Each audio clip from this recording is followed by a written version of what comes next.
Welcome back, all you Fabricans and Fleshbags, to the super, not funny show, reviews. And today, we're doing a season review of BEL-AIR, coming to you from Peacock. This, of course, is the dramatic reinterpretation of the Fresh Prince of Bel-Air. So, was it good? Was it bad? And should you be watching? You guys forgive me, but this is going to be a bit of a rambling review of this first season of BEL-AIR. But I think that this show is, the show is just so kind of sprawling. There's a lot going on in it. So forgive me if I wander around a little bit in the midst of it. That being said, the thing I heard a lot about this before this show ever came up. When it was first announced that this was a thing that was happening on social media. Why are they even making this? It'll never replace the original. Why can't people just leave classics alone and so forth and so? There's a lot of that. There's a lot of prejudice against, and I say prejudice in the sense of prejudging a thing. Why does anyone want this? Why does anyone want anything? Is the question. That being said, what is it? What is this show about? And what's it any good on its own right? In its own right, not by comparison to the original, but in its own right. Then we can talk about comparisons or whatever. Because I understand the Fresh Prince of Bel-Air was a very well received, well loved comedic sitcom series, and that it ran for many years.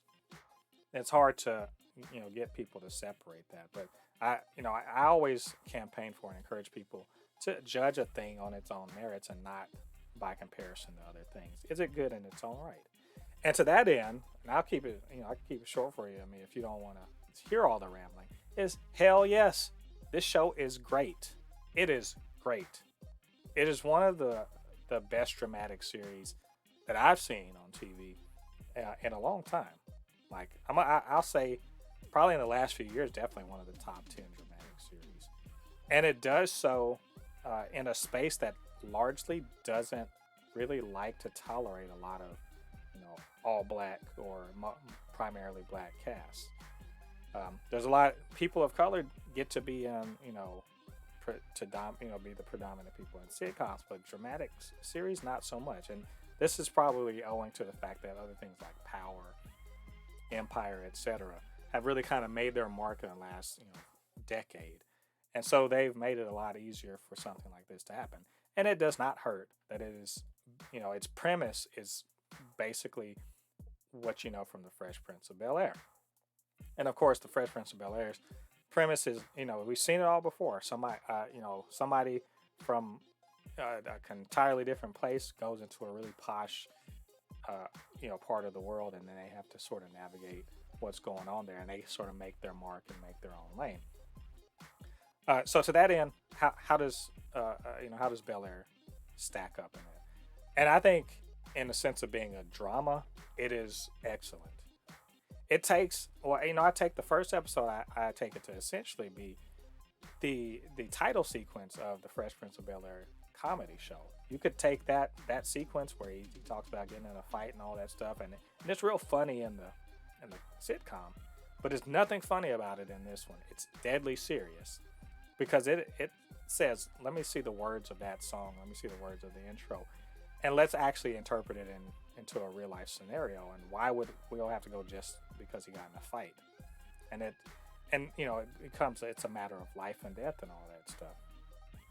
At the same time, what you see is, you see Will, played by Jabari Banks, leaves his home in West Philadelphia, goes to Bel-Air with his rich aunt and uncle and their kids, and has to essentially be dropped straight into this pool, while having a cousin who he hadn't seen in a long time, who sees him immediately as a threat, and how they essentially go at each other.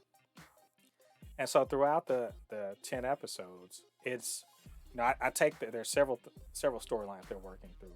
One is Carlton, played by, and I hope I'm saying his name, Ali Charlatan. I hope I'm saying his name right, because he did an excellent job of portraying an insecure anxiety ridden, kind of drug taking, perfect son that sees someone who's a threat to his place in the family and at his school and everything like that, and how that brings them at odds and to blows literally at some point with each other, and how that conflict sort of that sort of conflict is going on at the same time as Will's trying to deal with the fact that he's been uprooted and that his friend is still in danger from like gang members and his mom is all worried about him.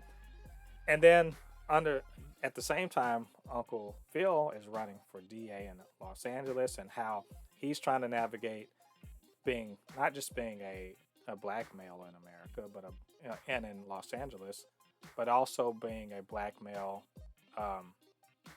a black male that is rich and successful, and how that's maybe alienated from his roots from black culture in LA in general, and how having running for this office means he's got to sort of reestablish his bona fides, if you will, his connections that maybe he's let slip in the process of becoming a successful attorney, and all the implication that has for the family.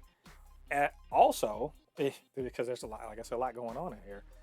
You have Aunt Viv, who, they while taking in Will, she's also sort of saying that, hey, maybe it's time for, when she sees Will come into the family, maybe it's time for her to actually go back to a passion of hers that she ditched because she was a mother, becoming a painter. And then that brings, an art dealer in it who's maybe, let's say, a little suspect, and could be fishing around for her, but she's also trying to find herself, and in her relationship with her husband. And you have Hillary, she's not the airheaded know nothing ditz from the original show, but actually she's trying to be an influencer and an internet personality, but also is trying to get out from under the wings of her parents, and Ashley, who is still young, and there's not a lot for her except that she's curious about her sexuality, and she's very passionate about political things. And oddly enough, Jazz is also a big character, even though he's not in a terrible amount, but he's also sort of a guiding light, also a connection between with Hillary. And there's other stuff going on too. There's a lot of what I like about this show is that there's a lot of delving into issues that that not just the black community has to deal with. There's Black Lives Matter stuff going on. There's voting rights, all that stuff. There's also issues for black people within affluent circles, and how do how do you navigate the social structure when you're a person of color, and how do you sort of set boundaries with people, with not just uh, white people, but also other people of color, and also your own family. There's things like that. How do you deal with mental health issues? How do you forge bonds with somebody that you see as a bit of a threat to your position? There's all these things, and then underneath it all, there's this whole idea of family. What is the importance of family? How do how can you be there for your family for real? I really enjoyed that. One of my biggest and most enjoyable parts of this show was that Carlton is, without a doubt, he is a villain at the start of this show, an outright villain. I mean, he may as well have had a mustache and twirled that bitch around. And I knew from the moment that they showed him as a villain, as a flawed villain with some real reasons for why he's doing what he's doing, I knew without a doubt by the end of the season he was going to do a 180. Because you don't show Carlton being so screwed up without then showing him finding his way. He's not a villain in the sense of being a lost cause. And I knew it, and we got that exactly. We got what we saw in the sitcom. in a much faster way, in a more dramatic way. We also got Hillary becoming her own woman, or trying to become her own woman, and the way she's at odds with her mother, because her mother sees a lot of herself in her. And we see how Uncle Phil, in trying to be the provider, trying to be the person who sets the structure for the household, has also really been damaging the family with his ambition, and he doesn't realize it until someone has to be stand up and straight up tell him the truth. We see a Jeffrey who isn't a butler. He's called a house manager, but you can also call him a bag man, a Mr. Fix It, whatever. But also a dude with actually a good amount of integrity and some solid, he's a solid, I will tell you the truth sort of person. The way he comes through, even though he did do one thing that's kind of messed up later on. There are many great things. We see a lot of the storylines we saw from the original are very quickly dealt with. Like, for instance, the whole thing with Trey, his friend Trey, and how their falling out sort of transpires. Hillary trying to get up and get out of the house, to be independent. We see in a very dramatic fashion, Will meeting his dad and how that all plays out. I don't even want to try to describe it.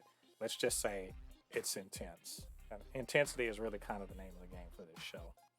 But we also, in my mind, and I know I said, I wasn't going to compare to the original, but I have to say, in some ways, this show does the original series better by rehabilitating some of the characters.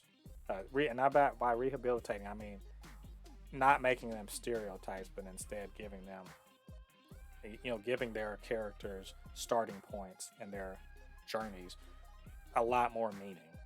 So, for instance, Hillary was just the ditzy rich girl who runs her parents' credit cards up for many seasons, until she finally was like, I got to get out and do something and whatever. But in this one, she's already in her early 20s and now has already said, I'm doing that. I'm trying to make a way. She's not ditzy or stupid or anything like that. She's kind of a go-getter. She's just trying to figure out what it is, how she can get to where she wants to go, to be this, to basically be one of these big social media influencers who, pushes lifestyle and so forth. And it was very refreshing to see her not just be driven and focused and smart, but also how she still balances that with devotion to family, and how she comes through constantly in this show. And she just wants some respect from her mother, and to get her to be proud of her, like any kid does. And also how, because of there's a change to her, and also there's a change to Jazz, Jazz we see in the very first part of the first episode, who isn't just some, corny, silly, joke character to get thrown out of the house, but is instead actually a very wise, for his years, young man that's got a good head on his shoulders. He's running a business. He's out there hustling, trying to make it happen, but he's got a ton of integrity. And he does something that I think is important, which is to stand up to Hillary in a time when she needs someone to tell her not just the truth, but to tell her when she's wrong about something, or where she's compromising herself. And because of that, there's a relationship that grows between them that makes sense. That makes sense in a way that they sidelined or made a joke out of in the original. So that whole relation, when it comes together, makes all the sense in the world. And actually, Jazz is like 110% better than the original character. He actually matters in this. He's a voice of reason, a young voice of reason that Will can turn to when hearing something from someone who's old enough to be your parent doesn't work. And I think it's a beautiful friendship that they have, that makes all the sense in the world. The rehabilitation of things like that are great. I do wish that Ashley got a little more work. She got a little more work on her character, and I hope they do better than that in the second season. I do hope that Jeffrey's situation becomes a lot more explained as we see more in future seasons. Michael Ealy showing up as this, obviously, I don't like him, character that's sniffing around. Aunt Viv, he's, I could have done without him, but if he's going to cause drama, I guess, I can't be too mad about that. Just overall, this show, I mean, the flaws that are there are kind of few. I mean, it does take its foot off the pedal sometimes, but I actually feel like you sometimes need that because the intensity of this show can sometimes be a little overwhelming. And I'm glad it was week to week because I don't know if I could binge this the way as tense as it was. But like that said, again, I said at the very beginning, I really, really, really like this show. It's a great show. I think it proved all the naysayers wrong.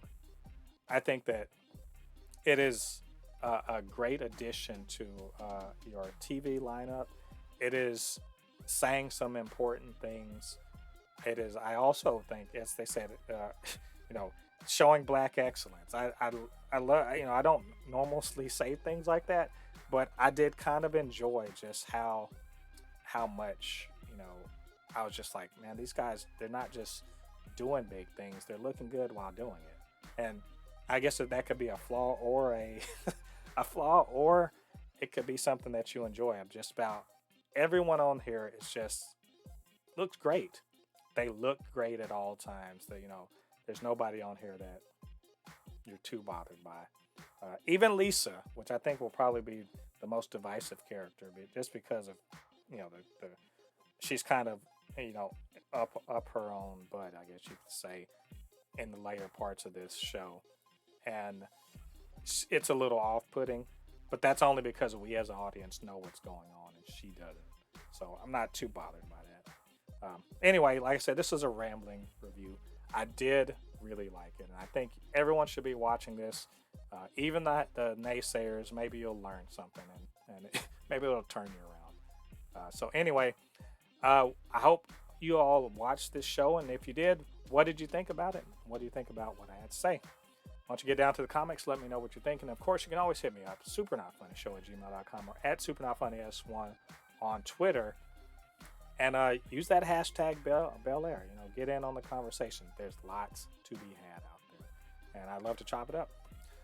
All right, all you Fabricans and Fleshbags, thanks once again for joining me. Come back again. I'm going to be doing many more reviews in the future.